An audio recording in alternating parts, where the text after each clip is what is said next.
I mean, we talked at halftime about toughness, and I've never seen them so tough as they were in the second half, and I'm so proud. That rebound we secured, that was straight heart, and they play so hard and they fight, and they're unselfish, as you can see that second half, and there's not a group I would rather coach. I'm really loving just watching them grow. It's really, really fun.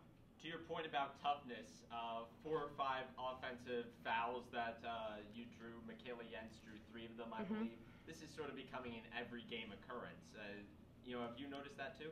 Totally, and we preach it all the time. We've actually been getting the cheerleading mats out to practice taking charges, so it's really, really helping. And the fact is you got to give up your body and you got to make the right basketball play, and we're starting to do that. Early on in the year, we weren't there, and we weren't doing the little things to finish the play, and now we are, and it's the complete difference. You guys were either trailing by a little bit or in lead for much of the game, even with Alizé Blockton in foul trouble for most of it. What do you think that says about the rest of your team?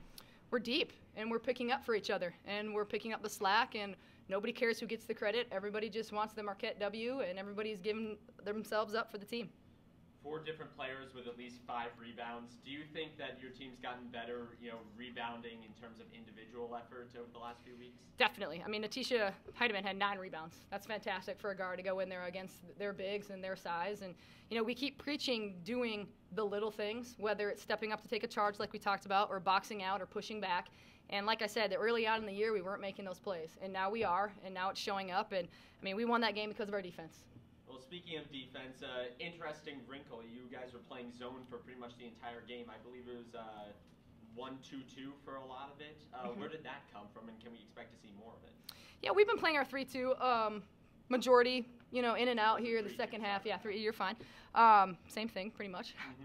But no, that's a team that, doesn't really shoot a ton of threes, so it makes sense to pack the paint, and that was our whole game plan, was to protect the paint.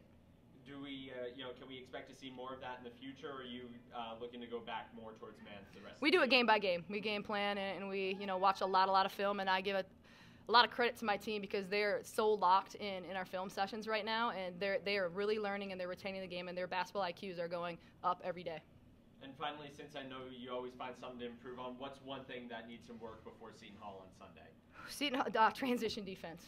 No question. Seton Hall pushes the ball every single possession, and tonight we gave up in the first half, I think maybe 10 points in transition. We got to fix that. All right. Played together as a team. We had a couple down moments, and we still, as a team, we picked each other up. I felt like coming into the game, we knew they were a tough competitor, and, we just wanted to play our hearts out. We wanted to play hard, play fast, so we wanted to beat them because, they were a top competitor. Yeah, Alizé Blockton out for most of the game in foul trouble. It sort of fell on you to chip in maybe more than you normally would on offense. How do you think you handled that? I think I handled it well. Definitely, I give credit to the guards for helping me get the ball and, just moving the ball around. We're definitely an unselfish team, so I give the credit to the team.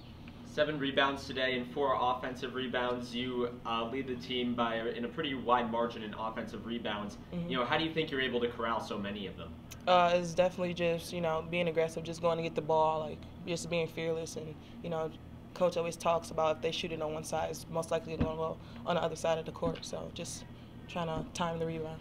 St. John's has Denasia Grant and Leah Hanford, 2 of the best penetrators in the conference. What sorts of challenges did that pose for you in paint defense today? It was definitely, I didn't do that well, but, tried. It's trying to stay out of foul trouble and trying to, keep my hands up because I know they're very good finishers. And, they're very quick off the dribble, so definitely just trying to keep my hands up. Who's one other teammate that impressed you today, and how did she do it? I don't have one individual teammate. I just feel like as a team we played well. We had a lot of different people doing different things, so I just felt like as a team we just played pretty well. And finally, you have Seton Hall coming up on Sunday, but what's the plan for tomorrow? Tomorrow is to get rest in the morning, to come back to practice, watch film, and get ready for Seton Hall.